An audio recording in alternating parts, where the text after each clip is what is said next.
अल्लाह ही का फजल है। In short, Allah wants me here, I am here. इसमें कोई मेरा कमाल नहीं है। ये तो मैं समझता हूँ कि अल्लाह का खुसूसी करम हुआ मेरे ऊपर, जो अल्लाह ने मुझे उस ज़िंदगी से, उस दुनिया से, उस गंदगी से, उस नापाकी से, या कहे कि उस दलदल से अल्लाह ने अपनी रहमत की रस्सी डाल करके निकाला। कि हमारी पहली फिल्म फूल और कांटे बहुत ज़्यादा सुपरहिट हुई थी और उसी वक्त में उसी साल में मुझे नॉमिनेट भी किया गया था फिल्म फेयर अवार्ड के लिए। बताओ, कब्र के अंदर गाड़ी जाएगी, दाढ़ी जाएगी। तो बहुत गुस्सा आया। मैंने कहा यार ये क्या कह रहे हो आप, कब्र के अंदर गाड़ी कैसे जाएगी? भाई एक दिल से निकली बात, कब्र के अंदर गाड़ी कैसे जाएगी, कब्र के अंदर दाढ़ी जाएगी। दर हकीकत वहाँ पे सारी चीज़ें मौजूद थी। तो 4 चीज़ें जिसके पीछे आज लोग भाग रहे हैं, इज्जत, दौलत, शोहरत और औरत। वो चारों चीज़ें वहाँ एक ही रात में जब पहली फिल्म सुपरहिट हुई तो हमें सारी चीज़ें मिल गई थी। लेकिन जो असल चीज़ थी वो दिल का सुकून था, जिसकी कमी थी।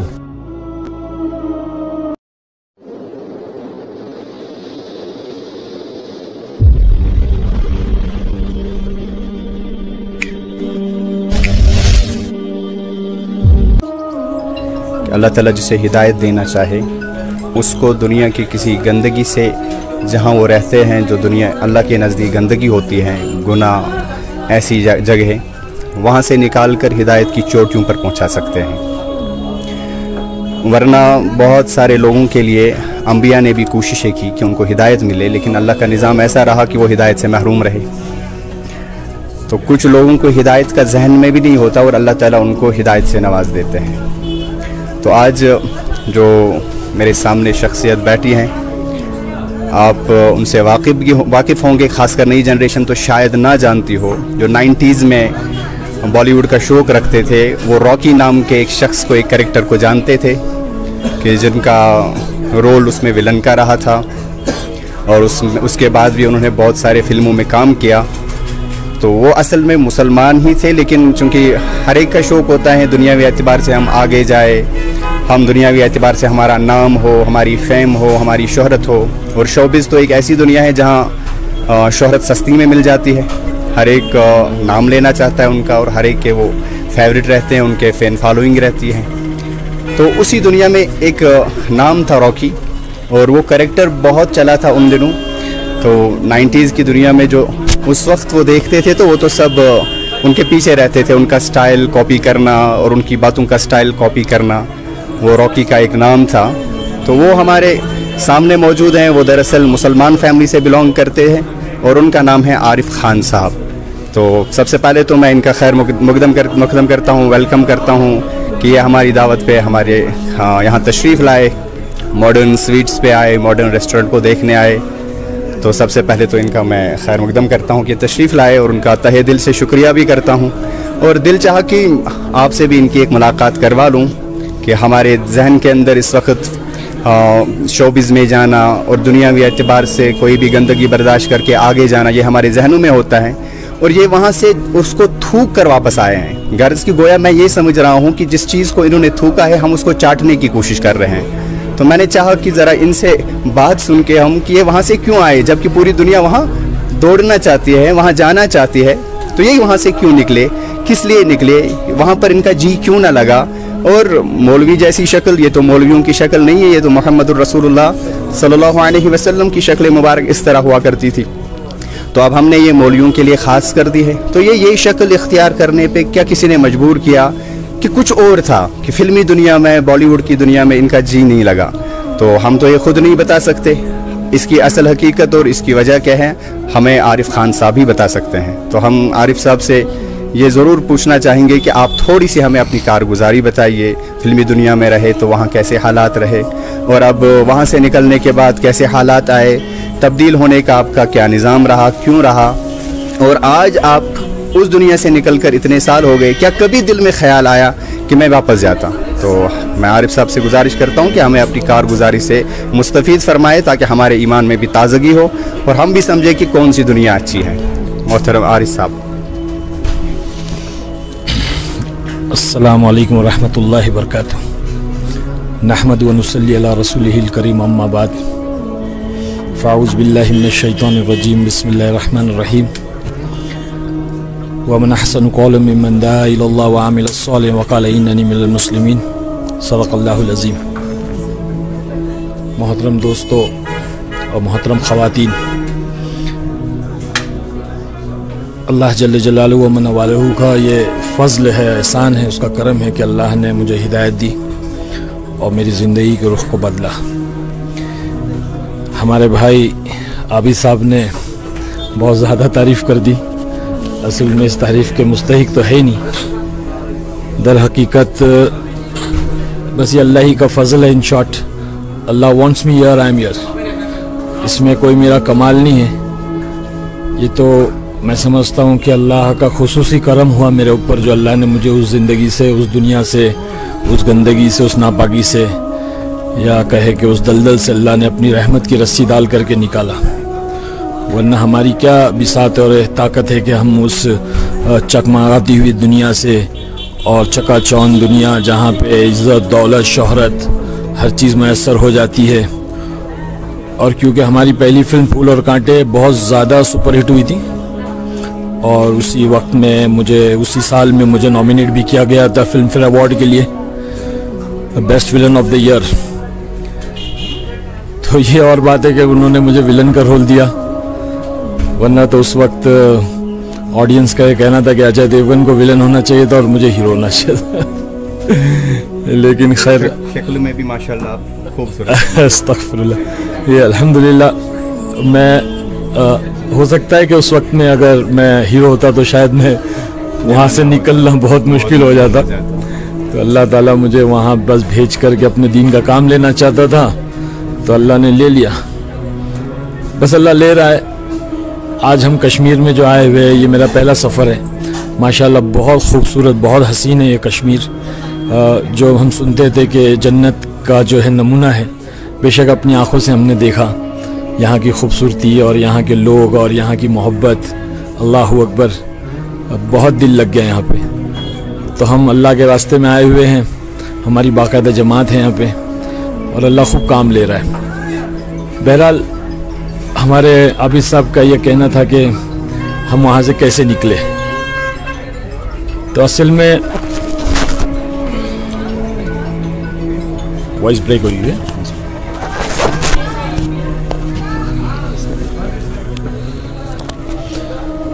जी, तो आबिद साहब का ये पूछना था कि उस दुनिया को कैसे छोड़ा। दर हकीकत वहाँ पे सारी चीज़ें मौजूद थी। चार चीज़ें जिसके पीछे आज लोग भाग रहे: इज़्ज़त, दौलत, शोहरत और औरत। वो चारों चीज़ें वहाँ एक ही रात में, जब पहली फिल्म सुपरहिट हुई तो हमें सारी चीज़ें मिल गई थी। लेकिन जो असल चीज़ थी वो दिल का सुकून था, जिसकी कमी थी, और वो समझ में नहीं आ रही थी बात कि वो क्या चीज़ है। कमी किस चीज़ की है? अल्लाह पाक फरमाता है अपने कलाम अला बिज़िक्रिल्लाहि तत्मइनुल कुलूब कि हमने दिलों का चैन, इत्मीनान, चैन, सुकून जो है हमने अपने दीन में, अपने ज़िक्र में रखा है। और अल्लाह का दीन से सरासर ज़िक्र है। तो बहुत मतलब बेचैन थे, दिल के अंदर बहुत सारी गंदगियाँ भरी हुई थी, लालच की, जलन की, हसद की, कि भाई ये रोल मुझे मिल जाए, वो उस फिल्म के अंदर ये किरदार मैं करूं, और इस तरह से जो है ये बैनर में मुझे मिल जाए, वो क्यों कर रहा है। तो ये सारी चीज़ें जो है दिल के अंदर भरी हुई थी। तो इस तरह से जो है बेचैनी थी, सुकून नहीं था, नींद नहीं थी। उस ज़माने में तो नशा वगैरह, ये शराब, ये सारी चीज़ें आम होती थी। अपने गुनाहों को बतलाना नहीं, लेकिन वो तो आम है, वहाँ लड़कियाँ करती हैं। तो वो उस हाल में जो है हम रहते थे। यानी आप कहना चाहते हैं कि आपको जितने भी मनसब मिल रहे थे, इत्मीनान नहीं मिल रहा था, इत्मीनान नहीं मिला, बस सुकून नहीं मिला, बेचैनी, आगे जाओ, आगे जाओ, आगे जाओ, फिर भी इत्मीनान नहीं होता। अल्लाह के नबी सल्लल्लाहु अलैहि वसल्लम का फरमान है कि अगर तुम्हें एक जंगल भी जो सोने का भर कर दे दिया जाए तो तुम दूसरे की तमन्ना करोगे, और दो दे दिया तो तीसरे ही करो। तो इस तरह से जो है तुम्हारे पेट को तो कब्र की मिट्टी भरेगी। तो इंसान को इस दुनिया के अंदर किसी भी चीज़ में इत्मीनान नहीं होगा। इत्मीनान की जगह जो आखिरत है, जन्नत है। तो हर एक मुसलमानों को, मैं ये भाइयों को, बहनों को ये पैगाम पहुंचाना चाहता हूँ कि भाई दुनिया अल्लाह ताला ने हमारे लिए नहीं बनाई है, बल्कि अल्लाह ने कहा है कि ये ईमान वालों के लिए ये एक इम्तिहान गाह है, ये एग्ज़ामिनेशन हॉल है, यहाँ हम सब अपना इम्तिहान देने के लिए आए हैं। तो हमें यहाँ पर जो है अल्लाह के हुक्मों के साथ और हज़रत मोहम्मद सल्लल्लाहु अलैहि वसल्लम के पाकीज़ा तरीक़ों के साथ ज़िंदगी गुजारना है, चाहे वो मर्द हो या औरत हो। दुनिया की चीज़ें तो सब मिल जाती है, अल्लाह के हुक्मों को तोड़ने पर, नबी के तरीक़े को छोड़ने पर दुनिया की चीज़ें तो मिल जाती है, लेकिन जो है वो कामयाबी नहीं की जाती, उसको कामयाबी की दलील नहीं है। अगर दुनिया की चीज़ों का मिल जाना, मालो मता का मिल जाना, औहदों का मिल जाना, दौलत का मिल जाना, शोहरत का मिल जाना, ये अगर कामयाबी की दलील होता तो अल्लाह पाक जो है अपने सहाबा को देता, लेकिन अल्लाह ने तो अपने दुश्मनों को दिया। तो मेरा ये पैगाम मैं देना चाहता हूँ कि जो है हम दीन को अपनी ज़िंदगी में लाएं। और मैंने भी जो है इसी तरह से, जब मेरे को अल्लाह ने हिदायत इस तरह से दी कि मैं इस हाल में ज़िंदगी गुजार रहा था, मस्त अपनी जो है बेहिसी की ज़िंदगी और बेहोशी की ज़िंदगी थी, ऐश व इशरत की ज़िंदगी थी, तो उस वक्त अल्लाह ने हमारी घरवाली को जो है वो पहले कबूल किया। इसलिए बोलते हैं कि औरत की ज़िंदगी में अगर दीन आता है तो नस्लों तक के दीन आता है। तो हमारी वो घरवाली इस्तेमात वगैरह में जाने लगी और वहाँ पे उसकी बात समझ में आ गई, उसने अपने अंदर तब्दीली लाई। पहले जो मसला था ना, आपकी जो घरवाली थी जी, वो है अल्हम्दुलिल्लाह, क्या वो पहले से ही दीनी मिजाज रखती थी कि पहले से नहीं, वो चाहती थी कि आप इसी शोबिज़ में ही आगे बढ़ो? बिल्कुल बिल्कुल दीनी मिजाज नहीं था। अलबत्ता हमारी अम्मी जो थी वो थोड़ा सा दीनदार था, तो अम्मी जो है नाराज़ रहती थी मुझसे। वालिद साहब में भी दीनदारी नहीं थी, बल्कि वालिद साहब तो बहुत खुश हो रहे थे मेरे इस मकाम को देख करके, और जो है मैं इस ऊंचाई पे जा रहा तो बहुत खुश हो रहे थे। लेकिन अम्मी थोड़े नाराज़ रहती थी। बहरहाल घर वाली का भी मिजाज जो है ऐसा नहीं था, लेकिन वो इस्तेमात में जानने की बरकत से उसके मिजाज के अंदर तब्दीली आई और उसके अंदर जो है वो फ़र्क आया और वो दायाना एक सिफत पैदा हुई और वो मुझे दावत देने लगी। अगर मेरे जहन में ये आ रहा है कि वो इस्तेमात में कैसे जाने लगी, किस तरह से उनको, हाँ, वो जहन में? असल में मैं जिस इलाके में रहता था वो जूहू और अंधेरी लोखंडवाला, वो उस तरफ में रहता था, तो वो उस इलाके में के अंदर तो जो है वो कोई ऐसी मेहनत नहीं थी दावत तबलीग की, मस्जिदें भी काफ़ी दूर थी और माहौल जो है था पूरा फिल्मी माहौल था। तो वहाँ तो नहीं था, लेकिन हम हमारे वालिदैन के पास इधर आया करते थे। मुमरा एक इलाका है, तो वहाँ पे काफ़ी मुसलमान लोग हैं, छोटा पाकिस्तान कहते हैं उसको, और उस जगह पे जो है दावत की मेहनत ज़बरदस्त होती है। तो वहाँ पे जब हम आया करते थे वालिदैन के पास, तो वो औरतें वगैरह आपस में हमारी घरवाली की तश्कील करके उसको इस्तेमात में ले जाया करते थे। तो इस्तेमाल में जाने लगी और जाने के बाद में उसके अंदर तब्दीली आ गई। वो तो जाहिर सी बात है, अल्लाह ताला खुद फरमा रहा है कि ईमान की बात कहना सुनना ईमान वाले को नफ़ा देगा। तो नफ़ा हुआ अल्हम्दुलिल्लाह। और उसने जब मुझे दावत देना शुरू किया तो दावत के साथ में अदावत भी आती है, तो वो अदावत पैदा हो गई और घर के अंदर काफ़ी जो है वो माहौल ख़राब हो गया। लेकिन अल्लाह ने उसके रोने को, उसके मांगने को अल्लाह ने कबूल किया और ज़िंदगी को मेरी जो है वो बदला। फिर जो है हमारे बड़े भाई साहब, यूसुफ खान नाम है उनका, वो बैंक में सर्विस करते थे, तो वो 40 दिन चले गए। वो जाकर आए तो उनके अंदर तब्दीली आ गई, उन्होंने जो है दाढ़ी रख ली और चेहरा मोरा लिबास सब बदल गया। आप अभी शौबिज़ में हैं अपने काम में? हाँ, मैं अपने काम में, लेकिन भाई के साथ में बहुत दोस्ताना ताल्लुक थे क्योंकि वो बैंक में थे और मेरा सारा अकाउंट वगैरह वही देखते थे। तो मुझे बहुत उनसे भी जो है फिर वो गुस्सा आ गया, बातचीत जो हो वो हो गई भाई से। फिर वो मुझे दावत देते रहते, हमेशा समझाते रहते। तो बड़ा परेशान हुआ कुछ वक्त में कि यहाँ से बीवी, यहाँ से भाई, ये काम छोड़ दो, ये काम अच्छा नहीं है, हराम है और ये हलाल है, इस तरह से। और भाई ने भी काम छोड़ दिया उन्होंने, क्योंकि बैंक की नौकरी जो है वो सूदी कारोबार है, तो उन्होंने भी छोड़ दिया। तो और ज़्यादा वो परेशानी हो गई।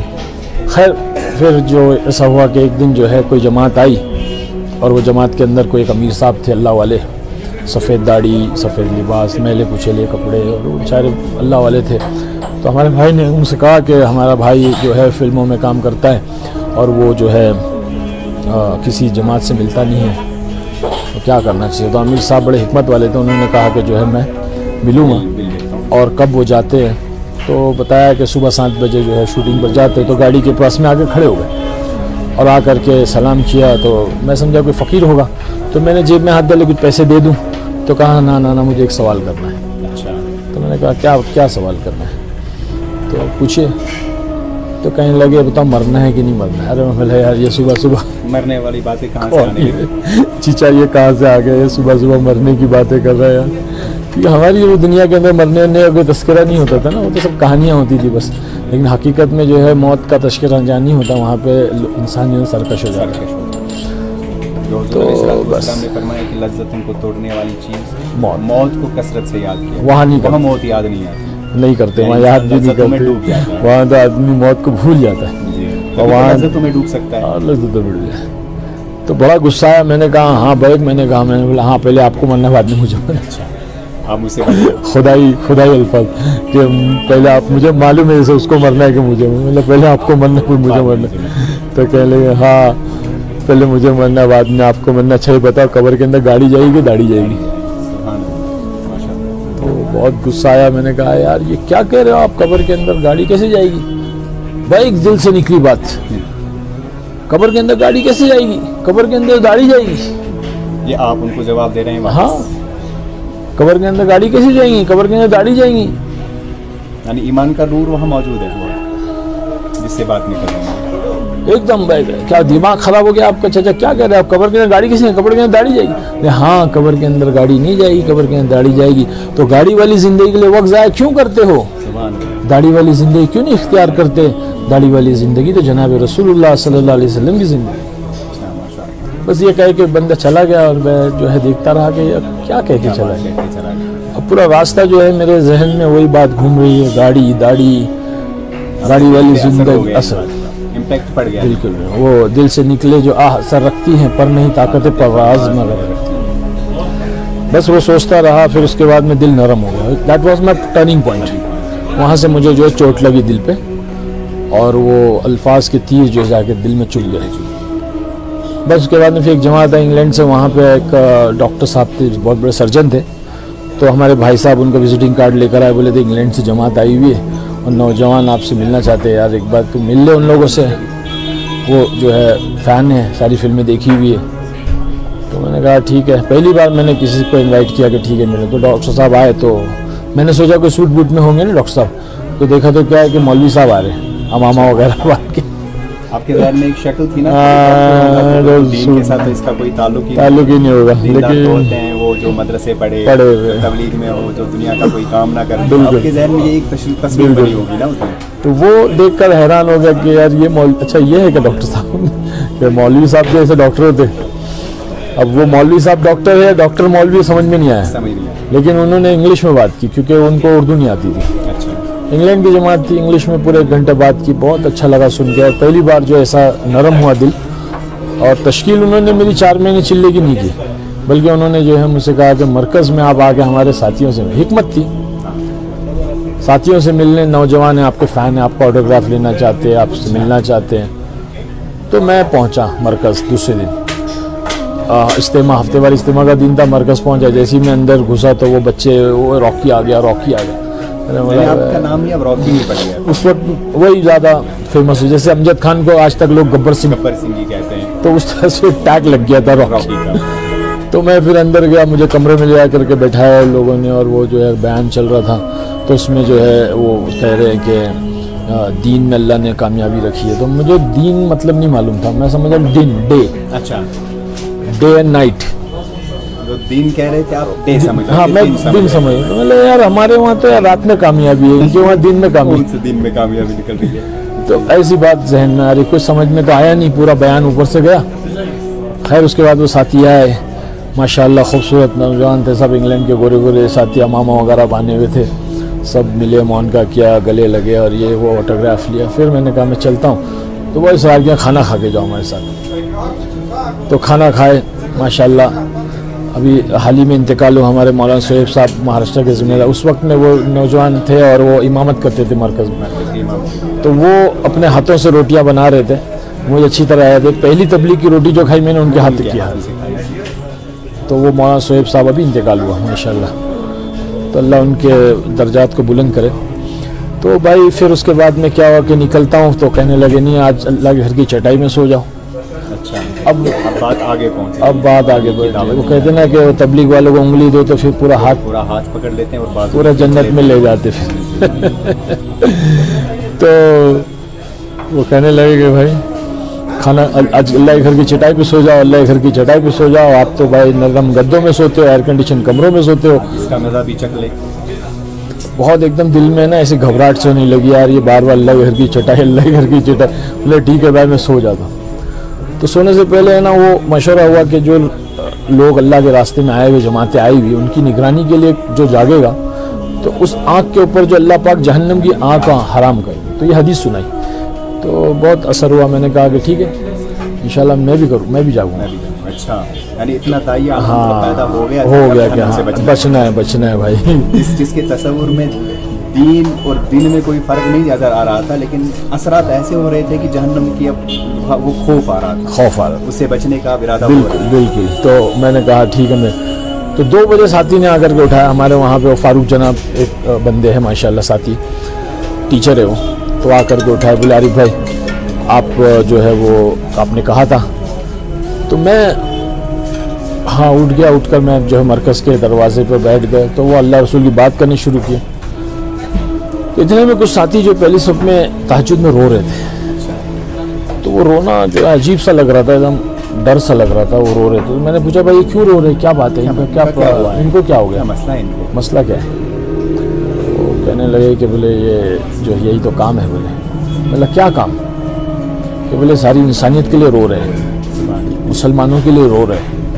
मतलब क्या है आज के दौर में यार, आज माँ अपने औलाद के लिए, बाप अपने औलाद के लिए नहीं रोता, हर सोते हैं लोग आराम से, ये वक्त सोने का, और ये लोग उठ के रो रहे हैं। तो बोले ऐसे ही हुजूर पाक सल्लल्लाहु अलैहि वसल्लम रोया करते थे, सहाबा रोया करते थे।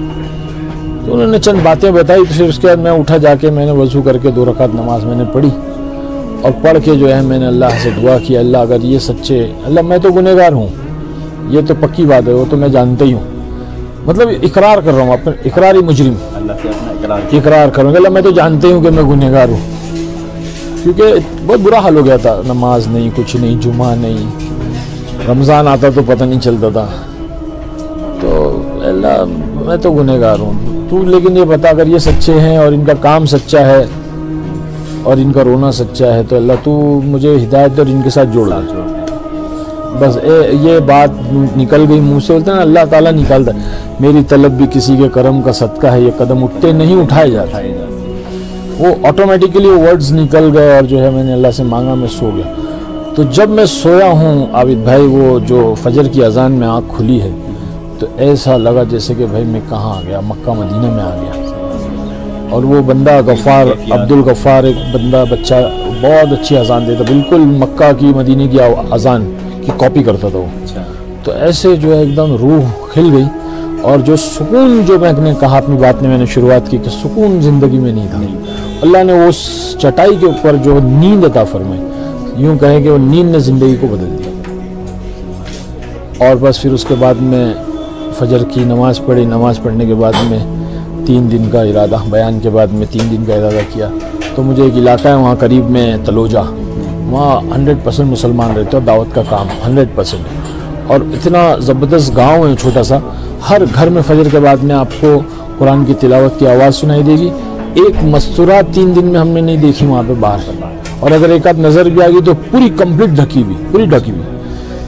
और वहाँ बच्चा बच्चा जो है वो कुरान हाफिज आलिम उस घर के। और हमने तो सुना उस गांव के अंदर राइट्स हुए थे पहले बॉम्बे में, तो उस वक्त में अल्लाह की मदद बाकायदा फरिश्तों को उतरते हुए लोगों ने देखा था। वो गांव पूरा घेर लिए थे हिंदुओं ने, गैरों ने पूरा घेर लिया था, और उस वक्त में जो है फरिश्तों को उतरते हुए लोगों ने देखा था। तो वो ऐसी जगह मुझे लेकर गए। पहला मेरा सह रोज़ा लगा 3 दिन, फिर उसके बाद मुझे हर महीने में जाने लगा 3-3 दिन औरंगाबाद, और बहुत जगह ले गए। फिर उसके बाद 1 साल जो है तकरीबन मुझे लगा, मेरी घरवाली ने कहा कि बस अब छोड़ दो काम। यानी कि आप हाँ तबलीग के साथ भी थे और फिल्म भी कंप्लीट में भी थे, शूटिंग पर नमाज पढ़ता था मैं, शूटिंग पर नमाज पढ़ता था। यानी कि तो अल्लाह ने नमाज को जो है नमाज की तौफीक दे दी, और वो 3 दिन की बरकत से नमाज की तौफीक मिली। और शूटिंग के वक्त में मैं मेकअप नहीं करता था, शूटिंग पे नमाज पढ़ता था। तो अल्लाह पाक फरमाता है कि अल्लाह बिज़िक्रिल्लाह तक नहीं, अल्लाह पाक फरमाता है इन्ना सलात व तहन फाशा वल मुनकर। तो जी बिल्कुल बिल्कुल निकाल लाया, बिल्कुल हक है। तो वो नमाज ने अपना असर दिखाया। बात तो बिल्कुल आपकी ना, वो से भी कहना चाहूँगा कि वो कहा आपने कि मैं सुकून की तलाश में था। तो आप तो उस दुनिया में थे जहाँ आज हम समझते हैं कि सुकून वहाँ है। हमारा जहन तो ये है ना कि वहाँ जाएंगे, शोहरत मिलेगी, पैसे मिलेंगे, सब मिलेगा तो हमें सुकून मिलेगा। तो आप कह रहे हैं मैं वहाँ बिल्कुल बेसुकून था और आखिर आकर मस्जिद की चटाई पे सोया, सुबह उठा तो उस सुकून की जो तलाश थी मुझे वो मैंने पाया, दिल एक मुतमईन था।